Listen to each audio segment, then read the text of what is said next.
প্রিয় শিক্ষার্থী ভাই বোনেরা, যারা 2024 সালে পরীক্ষার্থী, তো আজকে ফলাফল দেওয়ার কথা, সেই ফলাফলটি প্রকাশ করা হয়েছে। যারা এসএমএস এর ফলাফলটি সংগ্রহ করছেন তারা তো অবশ্যই ফলাফলটি হাতে পেয়ে গেছেন। আর যারা মার্কশিট সহ সেই সম্পর্কে জানতে আগ্রহী বা দেখতে আগ্রহী, তাদের জন্য আজকে এই ভিডিওটি। সো ভিডিওটি না টেনে সম্পূর্ণ ভিডিওটি দেখবেন এবং কিভাবে মার্কশিট সহ রেজাল্ট বের করা যায় সেই পলিসিটি দেখাবো। অবশ্যই আমার চ্যানেলটি সাবস্ক্রাইব করে আমার পাশে থাকবেন। চলুন ভিডিওটি শুরু করা যাক। তো আমার সার্চ বারে দেখা যাচ্ছে একটি লিঙ্ক দেওয়া আছে, সেটি হচ্ছে https://ebooktresult.com/bn.ebr.app/home দেওয়া আছে। সেই সার্ভারটিতে আপনি ক্রোম ব্রাউজার কিংবা গুগলে ঢুকে সার্চ করবেন। তো প্রথমে একটি ইবুট রেজাল্টের সাইট চলে আসবে, সেখানে ফলাফল দেখুন, বাংলাদেশ শিক্ষা বোর্ডের পরীক্ষার ফলাফল। সেই সাইটটিতে আপনারা ঢুকে যাবেন। তো আমি এখন ঢুকে যাচ্ছি সেই সাইটটিতে। ঢুকে যাওয়ার পরে আমাদের যে পেজটিতে ঢুকবো, সেখানে এরকম একটি পেজ ওপেন হয়ে যাবে। সেখানে ফলাফল দেখতে দয়া করে নিচের তথ্যগুলো প্রদান করুন। তো আমরা প্রথমে এই তথ্যগুলো ফিল আপ করে নিব।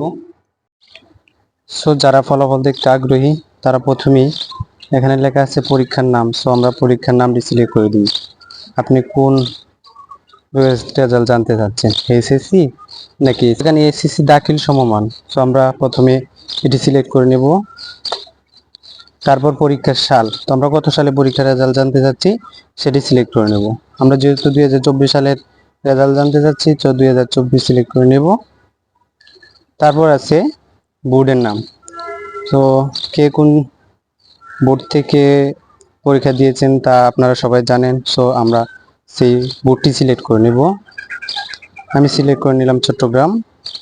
তো এখানে ফলাফলের ধরন, আপনি কি ফলাফল জানতে চাচ্ছেন, আপনার একাকিত্ব নাকি প্রতিষ্ঠানে? তো আমি যেহেতু আমার একার রেজাল্ট জানতে যাব, সেখানে একক বিস্তারিত ফলাফলটি সিলেক্ট করে নেব।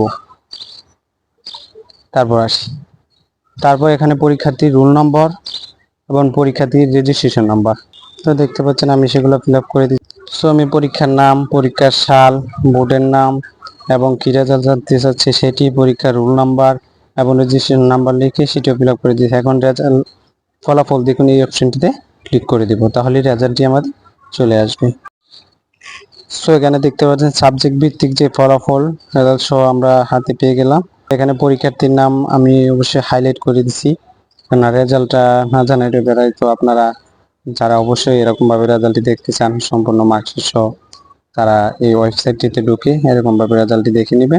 আর ভালো লাগলে আমার চ্যানেলটি অবশ্যই সাবস্ক্রাইব করে দেবেন। ধন্যবাদ।